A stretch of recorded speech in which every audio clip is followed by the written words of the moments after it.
सभी भगवत प्रेमी जन, आत्मीजन, माताओं बहनों, हरिचर्चा में दूसरे अध्याय के 7वें श्लोक तक भगवान के उपदेश और उनके गुणों का गुणगान किया गया था।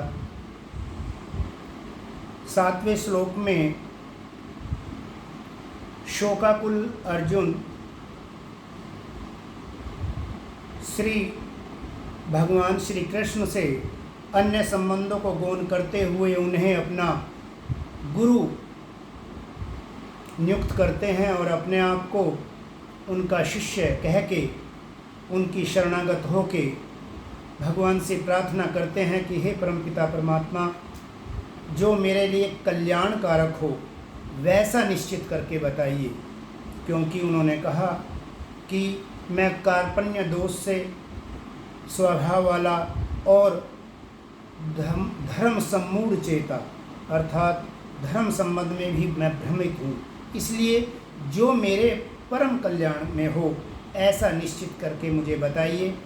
क्योंकि यहाँ पर अर्जुन श्री भगवान से अपने परम कल्याण अर्थात जो मनुष्य मात्र का, जो सभी भक्तों का लक्ष्य है भगवत प्राप्ति, ऐसा भगवान से प्रार्थना कर रहे हैं।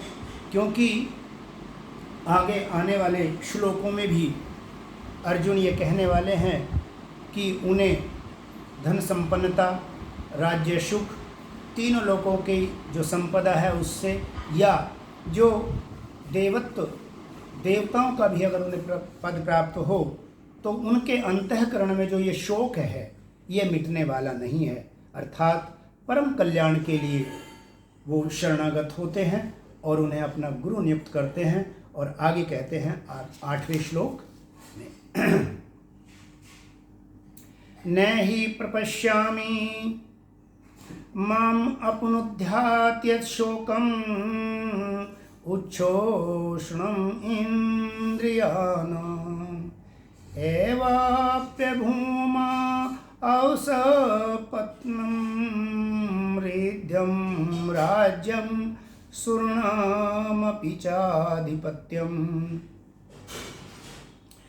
वो कहते हैं कि यदि मुझे संपूर्ण भूमि का निष्कंट राज्य और तीनों लोकों की संपदा यानी धन धान्य से संपूर्ण राज्य और देवताओं का भी यदि आधिपत्य प्राप्त हो जाए तो भी जो मेरी इन इंद्रियों को सुखाने वाला है यह शोक मिटने वाला नहीं, ऐसा मुझे प्रतीत होता है। अब अर्जुन ने क्या किया और श्री भगवान क्या कहते हैं, ऐसा संजय धृतराष्ट्र से बताते हैं। संजय उवाच एवमुक्त्वा हृषिकेशं गुडाकेश परं तप नयोत्स्य इति गोविंद उक्त्वा तूष्णीं विभुः। संजय धृतराष्ट्र से कहते हैं, हे परंतप, हे राजन, श्री भगवान अंतर्यामी श्री कृष्ण से निद्रा को जीतने वाले अर्जुन, हे गोविंद मैं युद्ध नहीं करूंगा ऐसा कह के स्पष्ट रूप से चुप हो गए।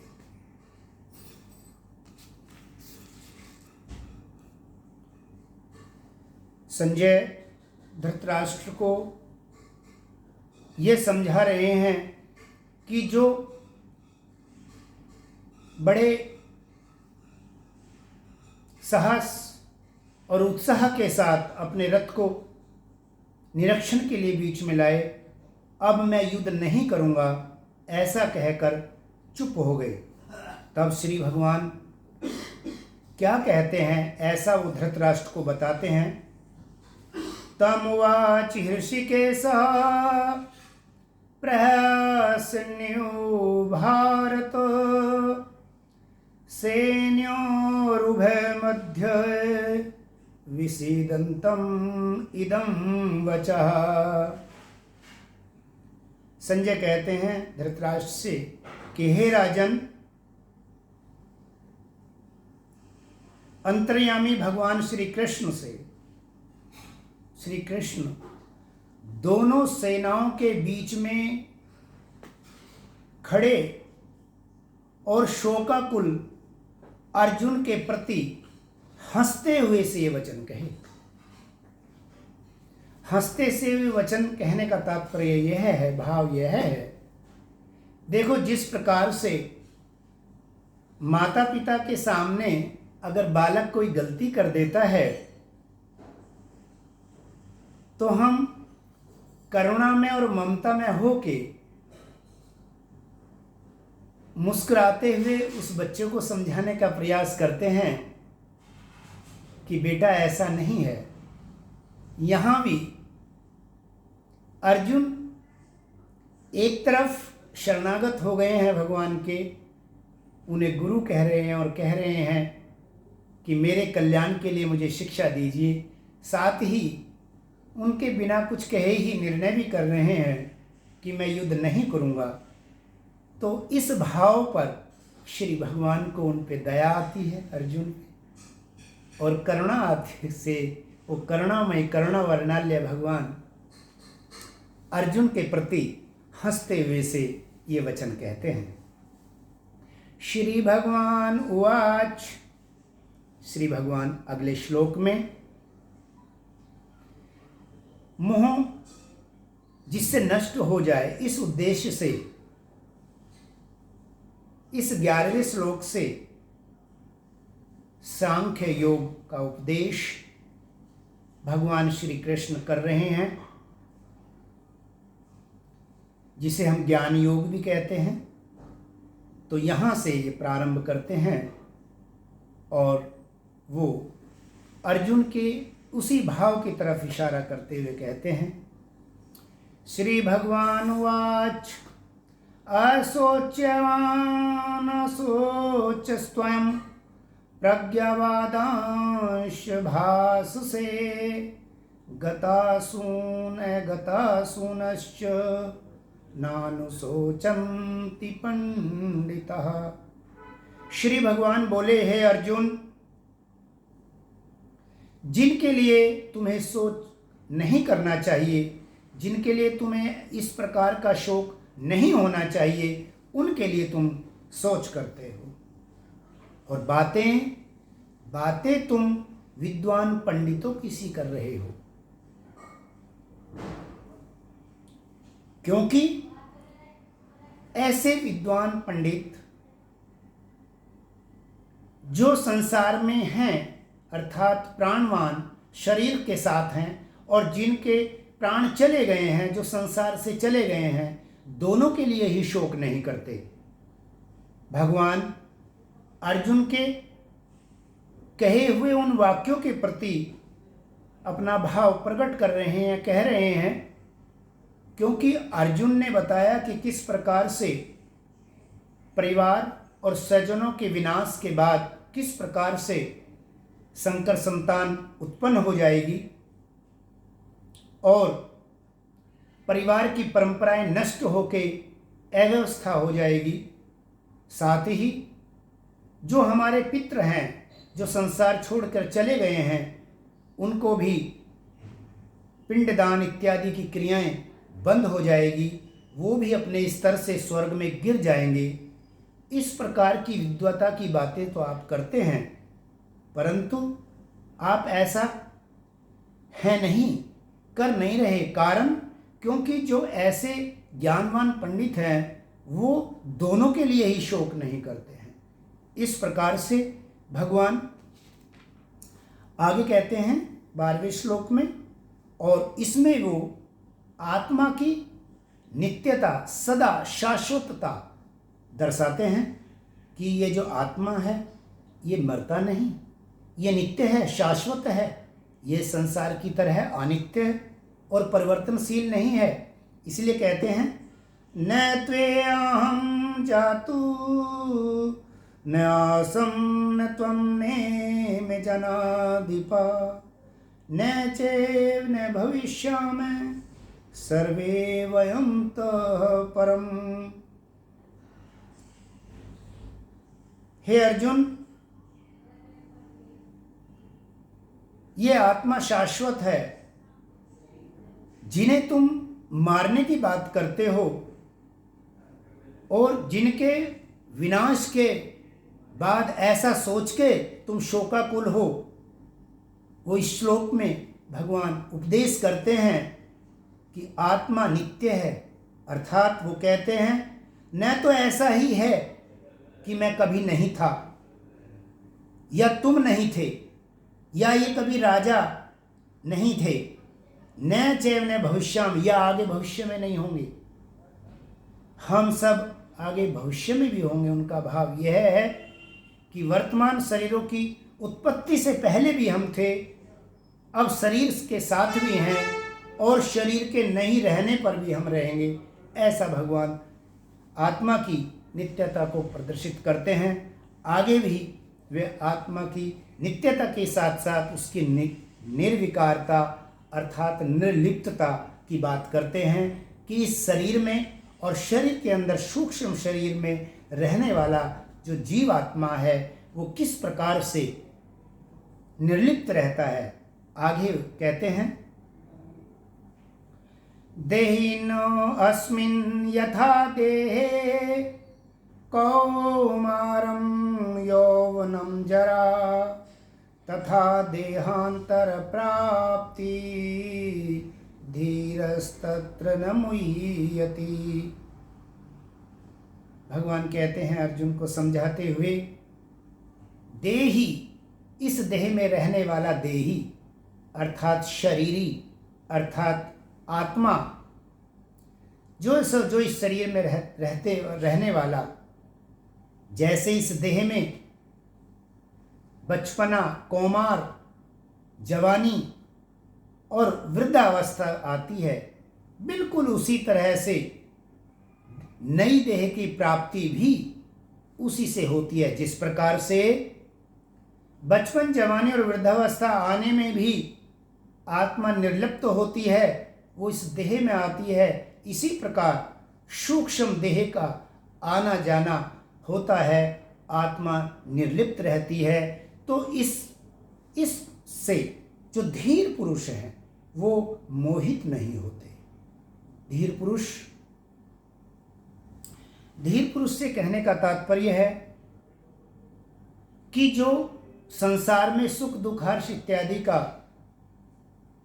जो द्वंद्व है, जब साधना इतनी उच्च कोटि की हो जाती है कि संसार का यह द्वंद्व, ये संसार के सुख दुख उसको व्यापते नहीं, साधक को ये व्यापते नहीं। साधक की सम अवस्था हो जाती है। दुख आने दीजिए, जा रहे हैं जाने दीजिए, उनका भाव इससे निर्लिप्त रहता है, प्रभावित नहीं होता। वो सुख से अहंकार उनमें उत्पन्न नहीं होता, वो सुखी महसूस नहीं करते और दुख से दुख महसूस नहीं करते। जब ऐसा भाव साधक का आ जाता है, इतनी उच्च कोटि की भक्ति स्तर उनकी हो जाती है, ऐसे पुरुष को धीर पुरुष कहा जाता है। तो यहाँ वही कह रहे हैं कि ऐसे धीर पुरुष इस प्रकार से मोहित नहीं होते और आत्मा भी इस प्रकार से निर्लिप्त रहती है कि इसके रहते हुए जिस प्रकार से शरीर में बचपना, जवानी और बुढ़ापा आता है और इसी प्रकार से सूक्ष्म शरीर के साथ जीव आत्मा इस देह को छोड़ देता है या नया देह प्राप्त करता है, तो वो उसी प्रकार से रहता है जिस प्रकार से जवानी, बचपन और वृद्धावस्था आई, उसमें कुछ आने पर जैसे क्या महसूस हुआ, जीवात्मा पर क्या प्रभाव पड़ा। इस प्रकार की निर्विकारता और निर्लिप्तता का भाव भगवान ये उपदेश अर्जुन को देते हैं। और आगे कहते हैं कि ये जो द्वंद्व है ये संसार में, ये किस प्रकार से है, और ये क्या कारण है जो संसार में हम सुख दुख के में ही गोता खाते रहते हैं, और परम पिता परमात्मा की जो दयामय करुणामयी ज्ञान गंगा है, उसमें हम नहा के, उसमें स्नान करके, उसकी आचमनी करके तृप्त नहीं हो जाते। भक्ति भाव हमारा इस प्रकार से अखंड सतत बना रह के भगवत प्राप्ति को प्राप्त क्यों नहीं हो पाते? इसका कारण क्या है? भगवान आगे समझाते हैं। मात्रा स्पर्शास्तु कौन्तेय शीतोष्ण सुख दुःखदा आगम अपाये नित्य स्थान्तितेक्षु भारत। हे भारत, हे अर्जुन, ये सुख दुख का कारण मात्र स्पर्शु, इंद्रिय और इंद्रिय विषय, शब्द स्पर्श रस गंध, इन विषयों का और इंद्रियों का जो संयोग है, उससे राग द्वेष, हर्ष शोक, दुख सुख, सर्दी गर्मी, अनुकूलता प्रतिकूलता, ये जो संसार में हम जो इस प्रकार के विभिन्न प्रकार के जो ये हमारे द्वंद्व है संसार में, ये इंद्रियों का और उन विषयों का भोग की जो भोगने से जो हमारी आशा है इस सुख की प्राप्ति के लिए, इन दोनों का संयोग हमें राग और द्वेष में उलझा के रखता है। इस प्रकार की जो सांसारिक द्वंद्व हैं वो इंद्रियों के और उनकी विषय के संयोग से उत्पन्न होते हैं। तो क्या इंद्रियों के बिना कोई क्रिया हो सकती है? भगवान इसे आगे समझाने वाले हैं, क्योंकि ये द्वितीय अध्याय आत्मा और परमात्मा आत्मज्ञान की तरफ सांख्य योग का एक गीता का सार भी कहा जाता है। इसमें ये समझाते हैं कि किस प्रकार से हम इन क्रियाओं को करते हुए भी किस प्रकार से इंद्रियां हमारे संयम में रहती हैं, किस प्रकार से हम संसार में रहना चाहिए, और इस संसार में करते हुए भी कर्तृत्व का भाव का त्याग वो भगवान आगे बताएंगे। यहाँ तो यही बता रहे हैं अर्जुन को कि ये आगम अपायना अनित्य हैं, ये उत्पन्न होने वाले और विनाशशील है। इनके जो संयोग से जो सुख दुख होता है ये उत्पन्न होगा, स्वाभाविक है। जब शरीर के साथ और इंद्रियों के साथ हम जब किसी भी विषय को धारण करते हैं, क्रिया करते हैं, तो ये होगा। लेकिन ये ज्ञान से समझने की बात है कि तुम शरीर नहीं हो, तुम शरीरी हो, तुम जीवात्मा हो, तुम आत्मा हो, और इंद्रियों का, इस शरीर का और इंद्रियों का और विषयों का जो संयोग है उससे उत्पन्न होने वाले द्वंद्व उत्पन्न होंगे, लेकिन ये विनाशशील हैं, ये अनित्य हैं, ये शाश्वत नहीं है। अगर ऐसा, इसलिए हे अर्जुन तितिक्षु भारत, हे अर्जुन इन्हें सहन कीजिए। वैसे भी साधना में तितिक्षु का भी अपना महत्व है। तितिक्षा का अर्थ ही ये है कि हम प्रतिकूलता को सहन करें। कभी कभी हम संकल्प करते हैं ना साधना में कि मैं अमुक दिन ये व्रत करूँगा, अन्न का त्याग रखूँगा, वाणी का सदुपयोग करूँगा या संयम से रहूँगा। ऐसे छोटे छोटे हम संकल्प करके साधना में आगे बढ़ते हैं, इसे हम तितिक्षा कहते हैं। अथवा कोई ये कहता है भाई मैं मिर्च मसाले ना खा के साधन भोजन करूँगा, साधारण भोजन करूँगा। सब अपने अपने अनुसार कोई भी हम ऐसा संकल्प करते हैं जो हमारे साधना की में और दृढ़ता लाए और दूसरी चीज़ में हमारा मन कितने संयम में है, इसकी भी परीक्षा साथ साथ इस तितिक्षा से होती रहती है। भगवान यहाँ यही सलाह दे रहे हैं अर्जुन को कि ये तो अनित्य हैं, ये तो स्वभाव से उत्पन्न होंगे, लेकिन ये ध्यान रहे कि ये विनाशशील है। इनमें इनके चिंतन और मनन में नहीं रहना है। चिंतन मनन तो केवल परमात्मा के नाम का करना है, क्योंकि परमात्मा के नाम का सामर्थ्य ही है जो हमें हमारे परम लक्ष्य की प्राप्ति कराएगा, अर्थात हम भगवत प्राप्ति कर सकेंगे।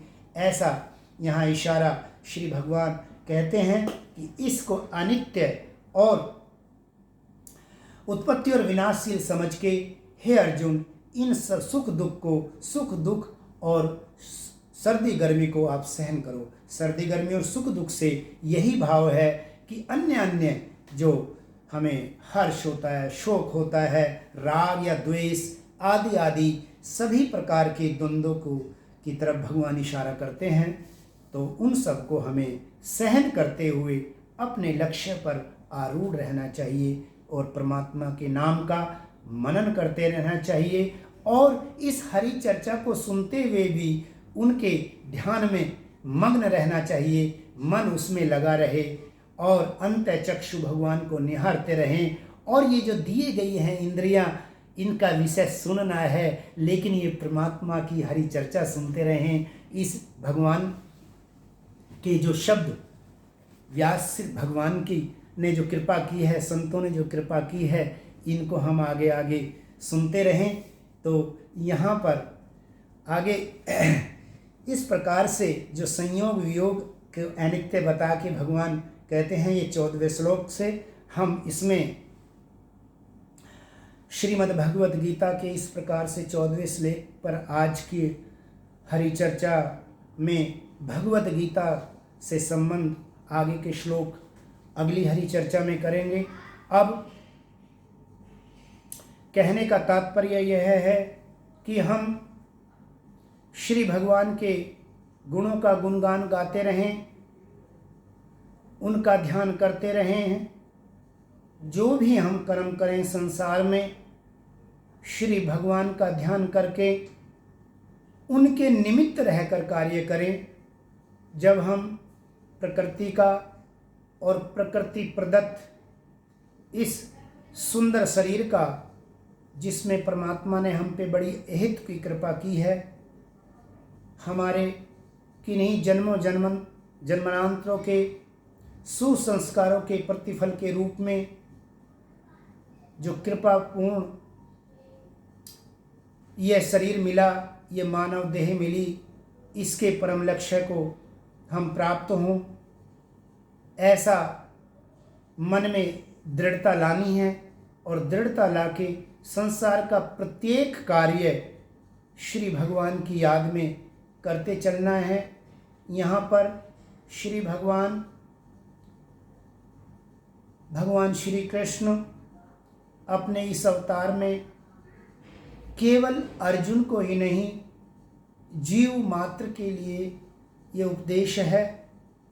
हम भगवान से प्रार्थना करते हैं कि हे परमपिता परमात्मा, हम आपके इस ज्ञान को आत्मसात कर सकें, अपने अंतरात्मा में धारण कर सकें, और हमारा ये भाव दृढ़ हो कि हम आपका अंश आत्मा हैं, हम यह शरीर और यह संसार नहीं है।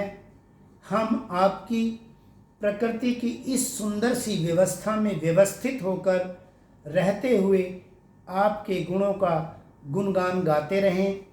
इसीलिए प्रभु इस हरि चर्चा को प्रभु के नाम के गुणगान से ही आरंभ करते हैं, जिसमें हम इसी महामंत्र हरे राम राम राम हरे हरे, हरे कृष्ण कृष्ण कृष्ण हरे से इससे प्रारंभ करते हैं, ताकि हमारे अंतःकरण में सुबह से शाम तक के जो अन्य संसार संबंधित भाव है, वो थोड़ी सी देर के लिए विस्मरण हो जाएं, और मेरे परमात्मा इस बहाने से अपने नाम, हमारे नाम लेने के इस छोटी सी बाल बुद्धि से जो हमारे ये प्रयास से इस पे कृपा कर दें, और हम उनके इस अमृतमय शब्दों को सुन के अपने अंतर में धारण कर सके।